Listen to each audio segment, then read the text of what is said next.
어, 사람이 쉽게 변하지가 않습니다. 보면 사람이 참 잘 안 변해요. 성품도 성격도 참 안 변합니다. 한 번은 어떤 여자 집사님이 자기 남편이 변하지 않으니까 하나님께 막 기도했대. 하나님, 우리 남편을 좀 변화시켜 달라고. 우리 하나님 정말 우리 남편을 좀 변화시켜 달라고 막 그렇게 기도했대요. 그때 어느 날 하나님이 음성으로 들려주시기를, 나도 못 변화시키는데 그래서 내가 원래 그렇게 만들었는데 어떻게 그렇게 변하냐라고 그렇게 말씀하시더래요. 뭐 우스갯소리로 한 얘기겠지만 사람은 참 쉽게 변하지 않습니다. 정말. 근데 하나님만이 사람을 변화시킬 수 있어요. 그래서 쉽게 변하지 않는데 사람이 언제 변하나, 가치관이 바뀌면 사람이 달라집니다. 그래서 하나님을 만난 사람은 자신의 가치관이 변화되는 것을 체험하게 되죠. 그리고 점점 변해서 어떻게 달라지냐면 사람을 정말 사람답게 되어지는 거예요. 제가 말씀드렸지만 제가 나온 신학교에, 총신대 신학교에 보면 신은대원에 이 돌로 크게 5가지 이야기를 써놓고 있습니다. 처음에 딱 들어가면 입구에 돌로 딱 있는데 첫 번째가 뭐냐면요, 사람이 되라 그래요. 아니, 신자가 되라가 제일 처음에 나와야 하잖아요. 믿는 사람이 되라는 소리가 제일 처음에 나와야 하는데요, 제일 처음부터 뭐라고 되어 있냐면 사람이 되라, 그렇게 되어 있어요. 예수님도 비슷한 말씀을 하십니다. 어떤 얘기를 하냐면 이 바리새인들 서기관들을 향해서 했던 말인데, 너희가 피를 불어도 애곡하지 아니하고, 네가 피를 불어도 춤추지 아니하고 통곡할 그 슬픈 것을 보아도 애곡하지 않는다라고 이야기를 하죠.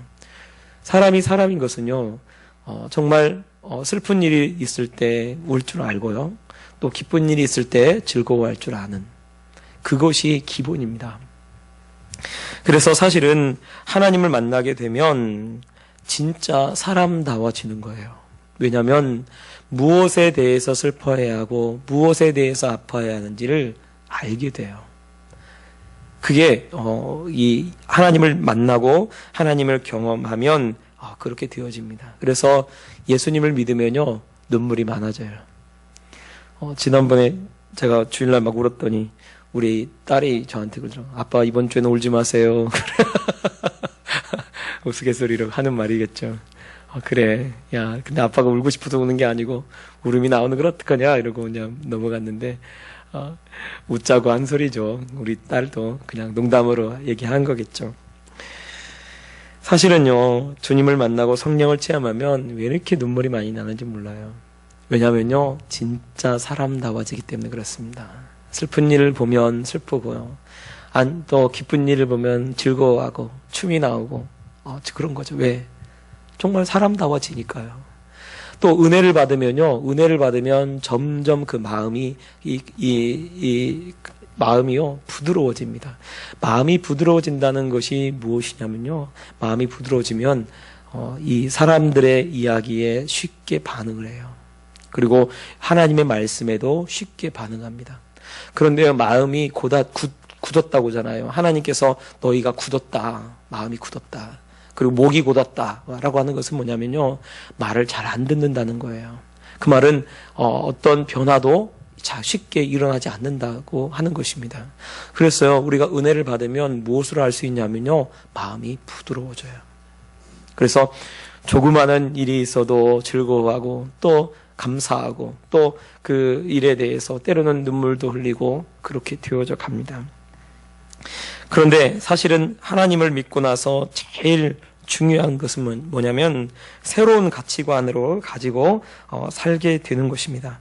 그래서 사람을요, 변화시키는 것은요, 가치관이 바뀌는 거예요. 가치관이. 하나님을 만나기 전에는요, 세상 가치관 속에 살아갑니다. 그런데 하나님을 만나고 나서는요, 더 이상 이 세상의 가치관이 아니고 하나님을 믿는, 하나님의 말씀하시는 가치관 속에 살아가게 되어지는 거죠. 가치관이라는 것이 무엇을 귀하게 여기느냐, 무엇을 가치 있게 여기느냐, 그게 방향이 달라져요. 예수님을 믿고 나서 삶의 변화가 당연히 나타나게 됩니다. 가족이 우선이었던 사람은요, 가족을 위해서 모든 일을 하게 되어 있습니다. 물질이 우선인 사람은요, 물질을 위해서 모든 일들을 하게 되어 있습니다. 그것이 사람이 자기가 무엇을 위해서 일하는가를 보면 자기가 무엇을 가장 귀하게 여기는지 나타나게 되어 있어요. 자기 자녀가 가장 귀하면요, 자기 자녀를 위해서 모든 일들을 하게 되어 있습니다.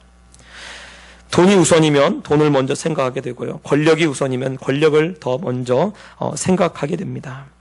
여리고에 보면 삭개오라고 하는 사람이 있었죠. 그 삭개오는 부자였다고 성경은 말하고 있습니다.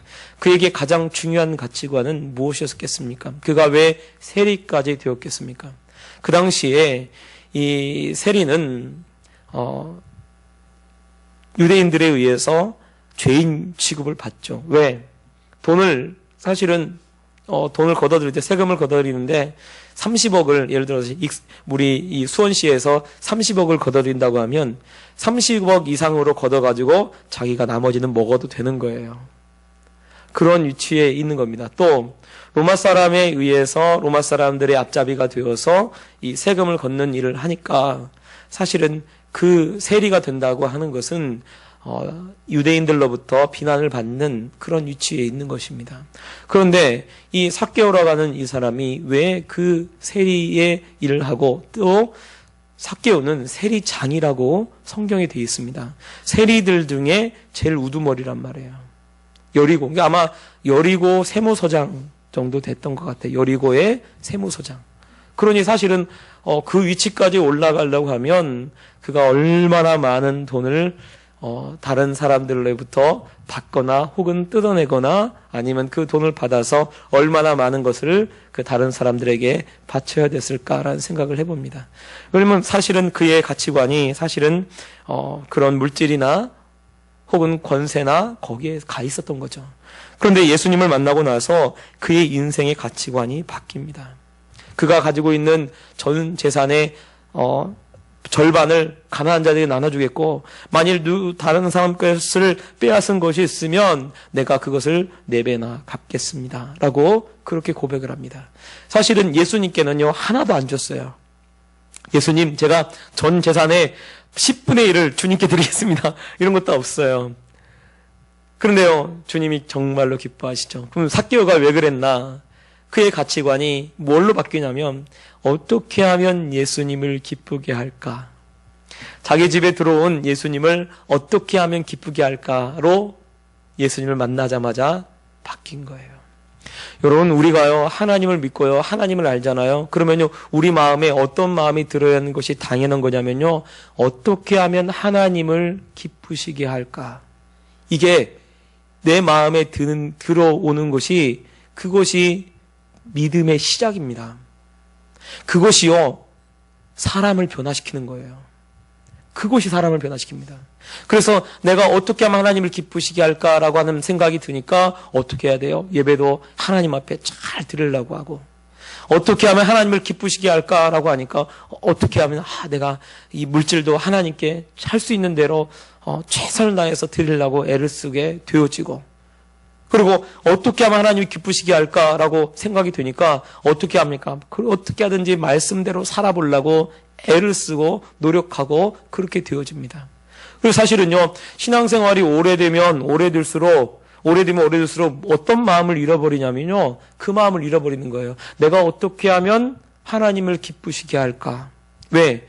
자꾸 이 생활이 반복되니까, 이 예배 드리는 것도 반복이 되고 자꾸 반복이 되다 보면요, 내가 하나님을 어떻게 하면 기쁘게 할까라고 하는 마음들이요, 그 어느덧 사라지고 주일이네 라고 하면서 계속 이 반복되는 그런 일처럼 하나님께 예배 드리려고 나오고 그러는 경우가 마음에 생겨요. 여러분, 우리 마음에 어떻게 하면 하나님을 기쁘시게 할까라고 하는 마음이 사라지지 않았으면 좋겠어요. 그것이 정말 우리가 진짜로 제대로 된 신앙생활을 하게 되는 것입니다. 사도 바울은 복음을 부끄러워하지 않는다라고 이야기를 하고 있습니다. 내가 복음을 부끄러워하지 아니하노니. 왜 복음을 부끄러워하지 않나? 여기 보면 16절에 이 복음은 모든 믿는 자에게 구원을 주시는 하나님의 능력이 됨이라 라고 그렇게 말씀하고 있어요. 이 말씀은 모든 사람에게, 모든 믿는 사람들에게 구원을 주시는 하나님의 능력이 된다는 거죠. 하나님의 능력이 된다는 것은 곧 이 세상을 변화시키고 복음만이 사람을 바꾸고 살릴 수 있는 유일한 길이 되기 때문에 자기가 복음을 부끄러워하지 않는다라고 말씀하고 있습니다. 여러분, 우리가 예수님을 믿고 나면요, 제가 지난주도 말씀드렸지만 모든 얽매이는 것들로부터 자유롭게 되어져요. 예수님을 믿으면 모든 이 세상에 있는 모든 얽매이는 모든 것들로부터 자유롭게 되어집니다. 그래서 사실은요, 복음을 딱 믿는 순간, 복음을 믿고 주님을 따르는 순간 이 세상에 여러 가지 것들로부터 다 자유로워져요. 왜냐하면 세상 가치관이 완전히 바뀌어버리거든요. 사도 바울 같은 경우는요, 그가 여지껏 세상에서 제일 중요하고 무엇이 중요한지 그렇게 다 배웠습니다. 그런데요, 하나님을 만나고 나서 자기가 배웠던 모든 것들을 뭘로 여긴다고 하냐면 배설물로 여긴다는 거예요. 아무것도 안 했다는 거예요. 그런데 왜 자기가 거기에 목숨 걸고 살았냐면 그것이 정말 옳은 길인 줄 알고 그것이 하나님을 기쁘게 하는 것인 줄 알고 예수 믿는 사람들을 핍박하고 그렇게 했었어요. 그런데 예수님을 만나고 나서 그가 했던 모든 것들이 잘못됐다는 것을 알게 되죠. 그리고 그가 모든 일로부터 자유하게 됩니다. 유대인들의 풍습과 유대인들의 관습으로부터도 자유하게 되어져요. 그래서 그가 이방인의 사도가 되고 그렇게 그런 삶을 살아가게 되어지는 것이죠. 여러분, 복음만이 사람을 변화시킬 수 있는 유일한 길입니다. 복음만이 사람을 살릴 수 있는 유일한 길이에요. 그러면요, 우리가요, 정말 사실은 내가 제일 좋은 거를 지금 가지고 있는 거예요. 제일 가치 있는 거, 제일 값어치 나가는 거를 지금 내가 가지고 있어요. 보면요, 아이들이 어렸을 때는요, 이 돈 같은 걸 잘 가치를 몰라요. 그래서요, 100원, 어떤 선교사님 아들이 그러더래요. 아빠 나갈 때 아빠 100원만 하니까 100원을 줬대요. 근데 어느 날 갑자기 아빠 100원만 했는데 돈을 딱 뒤져보니까 100원이 없더래요, 선교사님이. 그래가지고, 에이, 너 오늘 수지 맞았다, 그러고 500원짜리를 딱 줬다는 거예요. 그때 얘가 이렇게 보고 선교사님을 딱 보더래요. 100원 같긴 한데 좀 큰데 100원이 아니야. 이렇게 딱 보고 선교사님을 딱 보는데 선교사님이 씩 웃었대요. 그 모습이 너무 웃기니까 웃어가지고 웃었다는 거예요. 그랬더니 애가 이거 아빠가 나를 놀리는구나 이러고 생각해가지고 500원짜리를 딱 던지고 100원 달라고 막 그러더래요. 500원짜리를. 사실은요, 내가 지금 최고의 좋은 것으로 받고 있는 거예요. 여러분, 우리가 지금 예수님을 믿고 이렇게 신앙생활을 하고 있는 것이 여러분 최고의 가치인 거를 여러분 깨달으시기 바랍니다. 그러면요, 사실은요, 부러워할 게 하나도 없는 거예요. 하나님께서 우리에게 최고의 것으로 항상 만족해 하시고 채워주는 줄 여러분 믿으시기 바랍니다. 우리가 자녀들이 있지만 자녀들에게 어떻게 합니까? 할 수만 있는 대로 내 자녀에게 내가 해줄 수 있는 최고의 것을 해주려고 해요. 그게 부모 마음 아닙니까? 그런데 우리 하나님은요, 우리 부모의 마음보다 더 크신 분이에요. 그런데 사실은요, 하나님이요, 여러분 예를 들어서 로또에 당첨되도록 하실 수 있으실 거예요. 그런데 왜 안 주실까요? 왜 안 주실까요? 제가 얘기했잖아요. 로또 맞으면 죽는다고요. 돈에 맞아서 죽어요. 감당할 수 있을 때 주시는 거예요. 사실은요, 하나님께서 우리에게 항상 최고의 것으로 우리를 이끌고 인도하고 계신 것입니다. 여러분, 우리가 그것을요, 정말 깨닫고 아셔야 돼요. 그러면 사실은 지금 지금 환경, 이것이, 왜 나한테는 이런 게 있을까? 왜 이렇게 할까? 왜 그럴까요? 사실은요, 최고로 우리에게 대우하고 계신 거예요. 사실은 우리가 최고의 것을 가지고 있고 최고의 것을 누리고 있음에도 불구하고 그거에 대해서 감사하지 못하다면 우리가 복음을 부끄러워하는 거와 마찬가지입니다. 정말 사도 바울이 어떤 상황이겠습니까? 그는요, 얼마나 많은 고난을 당합니까? 그가 얼마나 많은 채찍질을 당하고 돌팔매질을 당하고 죽을 뻔한 위험도 있었고, 강도의 위험과 40의 감암매를 3번이나 맞고, 40에서 하나 감암매. 그건요, 사실은요, 40에서 하나 감암매는요, 죽도록 때리는 거예요. 40대 이상 때리면요, 율법에 그 사람이 죽는다고 돼 있어요. 그러니까 40에서 딱 하나 빼가지고 39대를 때리는 거예요. 39대를 때리는 것을요, 3번을 맞았어요. 뭐 때문에? 복음을 전하다가. 그런데요, 그가 그거를요, 기뻐하고 감사하고 하나님께 영광을 돌립니다. 그리고 이 복음 전하는 것을 부끄러워하지 않습니다. 왜요? 복음만이 그 사람을 살릴 수 있고 그 사람을 변화시킬 수 있는 것이고, 또 복음만이 나를 살리고 나를 변화시킬 수 있는 것이기 때문에 그가 복음을 부끄러워하지 않았던 것입니다. 그래서 사실은 그래서요, 우리가요, 무엇을 최고로 가치로 여기하냐면요, 하나님의 말씀, 예수님의 말씀, 이 말씀을 내 인생의 최고의 가치로 여러분 여기시길 바랍니다. 그러면요, 나머지는요, 다 따라오게 돼 있어요.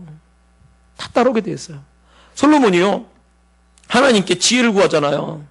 근데 그 지혜를 구하는 것이 누구의 마음에 합했어요? 하나님 마음에 합했어요. 하나님 마음에 합하니까 하나님이 어떻게 합니까? 네가 구하지 않은 부도 주고 명예도 주고 생명도 준다고 그랬어요. 하루 그렇게 말씀하셨어요. 저는요, 그 말씀이 꼭 거기서만 적용된다고 생각하지 않아요. 오늘날에도 하나님이 기뻐하는 사람에게 부도 주시고요, 명예도 주시고요, 그리고 생명도 주시는 줄 여러분 깨달으시기 바랍니다. 그래서 사실은 내가 어떤 걸 가치 있게 여기는가, 지금 내가 정말 무엇을 부러워하고 있는가, 여러분 주님 말씀대로 사는 그 사람을 제일 부러워하시기 바랍니다. 나도 저렇게 살아야 하는데 라고 하면서 어떻게 하면 내가 하나님을 기쁘시게 할까, 그런 마음을 가지고 우리가 살아갈 때 하나님이요, 우리를 기뻐하시고 우리에게 필요한 모든 것을 채워주실 줄 여러분 믿으시기 바랍니다. 그래서 사실은요, 다른 거 구할 필요 없어요. 그래서 주님이 뭐라고 그래요? 야, 너희는 다른 걸 구하지 마라. 너희에게 있어야 할 것을 하늘에 계신 아버지께서 아신다는 거예요. 그래서 너희는 먼저 그의 나라와 그 의를 구하라. 그리하면 이 모든 것을 너에게 더하시리라. 그 말이 무슨 말입니까? 가치관을요, 하나님께 두고요, 하나님을 위해서 그렇게 살아가라는 거예요. 하나님 말씀을 가장 귀하게 여기고 그 말씀 붙잡고 살아가라는 거예요. 그러면 그 말씀 붙잡고 살아가면 하나님께서 모든 것을 다 채워주신대요. 여러분, 우리가 이것을 진짜 믿는 것이 곧 복음을 부끄러워하지 않는 것이고, 그렇게 믿을 때 하나님의 능력이 그 복음과 함께 나타나는 줄 여러분 믿으시기 바랍니다. 그래서 나를 통해서 뭐가 나타나냐면 하나님의 능력이 나타나기 시작하는 거예요. 내가 그걸 믿고 나갈 때, 복음의 가치를 믿고 나갈 때 나를 통해서 하나님의 능력이 나타나는 겁니다. 또 복음은 무엇입니까? 여기 보면 복음에는요, 하나님의 의가 나타난다라고 말씀하고 있어요. 이 복음이라고 하는 것이 무엇이냐면, 하나님의 의가 무엇이냐면 바로 예수님께서 나를 대신해서 십자가에서 돌아가신 것이 곧 하나님의 의입니다. 그래서 하나님의 의는 무엇을 말하냐면 십자가를 말해요. 십자가. 그런데 이 하나님의 의가, 이 십자가가 무엇이냐면 바로 내가 주님과 원수 되었을 때, 여러분 성경이 말하는 죄인들은요, 다 하나님과 원수가 되는 것입니다. 내가 죄를 지으면 누구에게 속하냐면요, 마귀에게 속하는 거예요. 마귀에게. 그래서 마귀에게 속하면, 내가 죄를 지으면 마귀에 속하는데, 마귀에게 속하면 하나님과 원수된 거잖아요. 그런데 하나님의 의가 뭐냐면요, 하나님께서 원수된 우리들을 대신해서 십자가에 달려 돌아가시는 거예요. 원수된 내 죄가, 내가 지은 죄 때문에 내가 사탄에게 속했는데 원수된 나를 대신해서 십자가 달려 돌아가시는 거예요. 여러분, 가끔씩 뉴스에 의인이라고 하는 사람들이 나옵니다. 의인. 그리고 의인이라고 해서 우리 나라에서 의인으로 이렇게 칭호를 이렇게 내려주는 그런 사람들이 있어요. 그래서 예를 들어 세월호 뭐 거기서 하다가 이렇게 죽은 사람 같으면 세월호 의인이라고 하잖아요. 세월호 의인. 왜 세월호 의인인가? 라고 보면 거기 사람들이 의인이라고 하는 것을 보면요. 무엇을 말하는 거냐면요. 사람을 살려내는 것을 말합니다. 사람을 살려내는 것을 사람들이 의인이라고 해요. 근데 성경도요. 무엇이 의라고 얘기를 하냐면요. 의인은 사람을 살려내는 것을 의라고 합니다. 그걸 갖다가 의롭다라고 의인이라라고 이야기를 해요. 그러면 하나님의 의가 무엇이겠습니까? 하나님의 의는요. 예수님이 십자가 달려서 돌아가시면서 전 인류 아니 나를 살리는 것을 성경이 말하는 하나님의 의라고 이야기를 합니다. 그래서 예수님이 복음은 무엇을 믿는 거냐면 예수님이 나를 대신해서 십자가에서 달려 돌아가셨다는 것, 내 대신에 십자가를 지고 돌아가셨다는 것을 믿는 것이 그것이 바로 복음을 믿는 거예요. 그렇게 믿을 때 거기에 하나님의 놀라운 일들이 역사들이 나타나게 되어지는 것입니다. 그래서 사실은요 복음에는요 뭐가 나타나냐면 하나님의 의가 있어요. 거기에 복음에는 그 말씀에는 하나님의 의가 나타나는 거예요. 그래서 하나님의 의가 나타나서 여기 말씀에 17절에 뭐라고 되어 있냐면 믿음으로 믿음에 이르게 하나니라고 되어 있죠. 믿음으로 믿음에 이르게 하나니. 앞에 믿음과 뒤에 믿음은 차이가 있습니다. 앞에 믿음은요 무엇이냐면 믿음은 바로 여기서 말하는 믿음은 처음 예수님을 믿게 되는 믿음을 말합니다. 즉 십자가를 통해서 무엇을 믿게 되냐면 예수님이 나를 대신해서 십자가 지신 것을 믿는 거죠. 그것은 바로 초보적인 신앙을 말하는 거예요. 그래서 이 원문으로 보면 이 해석이 믿음으로부터 믿음에 이르나니 라고 되어 있어요. 믿음으로부터 라고 하는 이 표현이 더 맞습니다. 믿음으로부터 하나님의 의가 나타나는 십자가라는 의가 나타나는데 그걸 통해서 믿음으로부터 즉 처음 예수님이 나를 위해서 십자가 지신 것을 믿는 믿음으로부터 어떻게 되어지나 바로 믿음에 이르게 된다. 여기서 두 번째 말하는 이 믿음은 성숙된 신앙을 말합니다. 그래서요 복음은요 처음에 시작할 때는 믿음으로 시작하죠. 믿음으로 시작해서 그 신앙이 이렇게 성장하고 믿음이 성장하고 성장해서 하나님이 원하는 믿음에 이르러 가는 거예요. 창세기에 보면 아브라함을 75세 때 하나님이 부르시죠. 너는 본토 친척 아비의 집을 떠나 내가 지시할 땅으로 가라 라고 말씀하시죠. 아브라함이 하나님을 믿었어요. 하나님을 믿고 그가 모든 걸 정리하고 75세에 자기 모든 걸 정리하고 하나님이 말씀하신 대로 그 길을 따라서 가게 되었습니다. 그런데 그 가나안 땅에 들어가자마자 기근이 있어요. 기근이 있으니까 어디로 내려가요? 애굽으로 내려가요.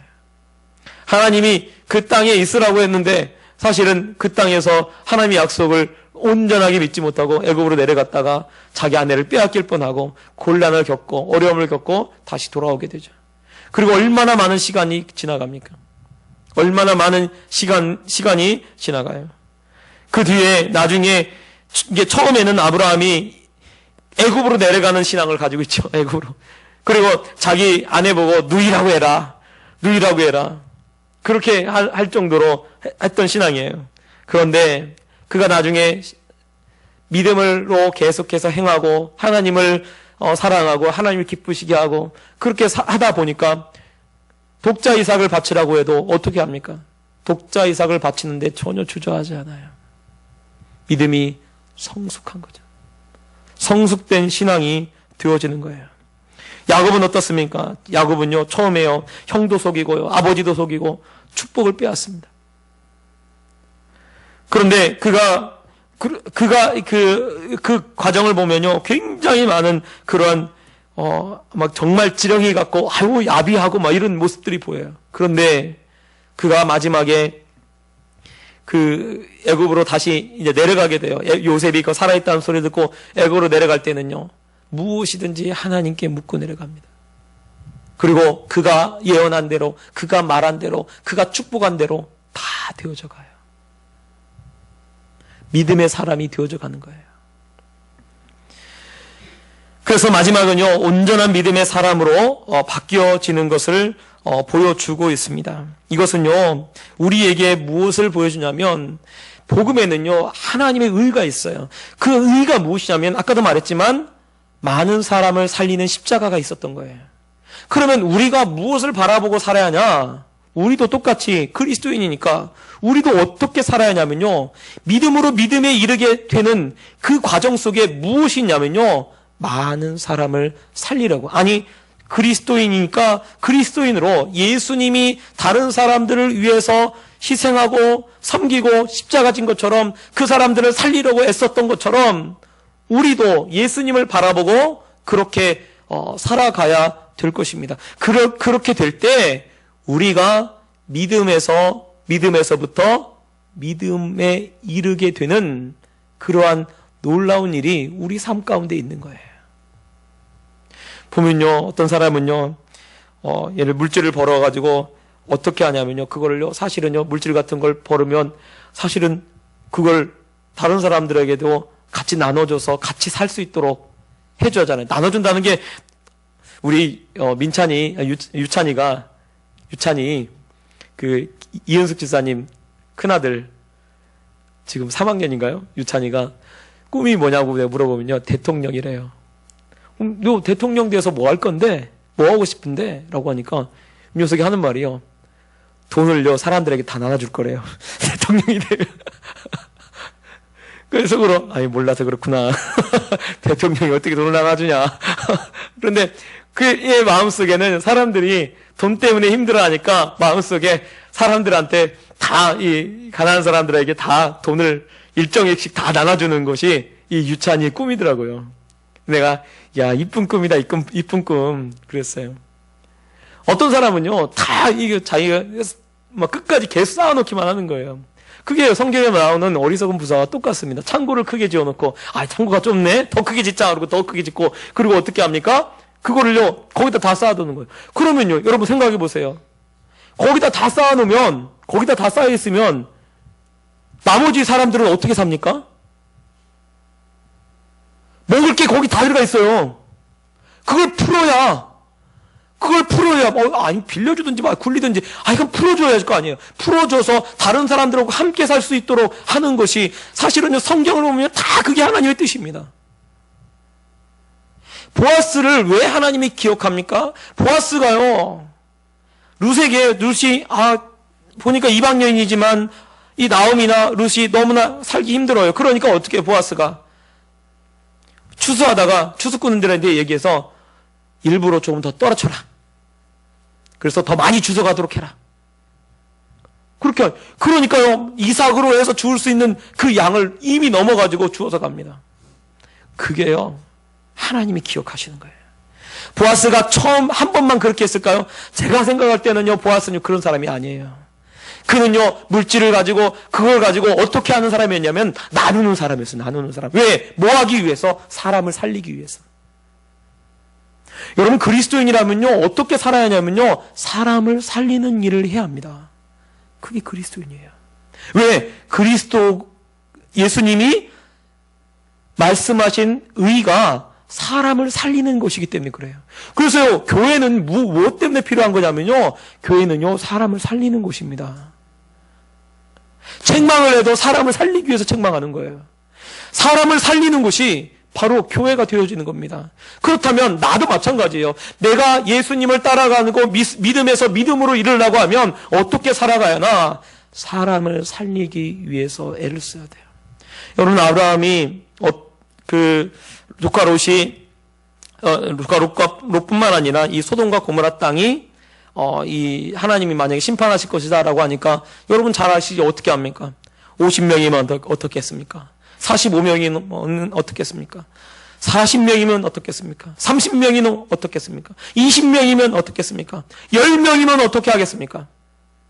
그 말은 아브라함 마음속에 조카 롯만을 생각하는 것이 아니에요. 거기에 있는 그 많은 이 소돔과 고모라에 있는 그 사람들에 대한 안타까움을 가지고 있는 거예요. 그러니까 아브라함이 어떤 마음을 가지고 살았냐면요, 아브라함도 사람을 살리려고 하는 마음을 가진 거예요. 그래서 그 이야기를 할 때 천사 3명이 찾아오잖아요. 천사 3명이 찾아오는데 사람의 모습을 가지고 찾아온 거예요. 그런데 거기서 아브라함이 어떻게 하냐면요. 그냥 가지 말고 여기 있으라고 하면서 거기서 대접을 합니다. 왜 아브라함 같은 족장인데 자기 밑에 얼마나 많은 사람들이 있습니까? 근데 그런 사람들을 다 제쳐놓고 자기가 그곳에서 대접하려고 하겠어요. 아브라함 마음속엔 뭐가 있냐면요. 사람을 살리고 싶은 마음이 있는 거예요. 여러분, 그것이 바로 의입니다. 의. 그 의가 믿음의 사람에게는 당연히 있어야 돼요. 그래서 사람을 살리기 위해서 어떻게 합니까? 때로는 내가 손해보고요.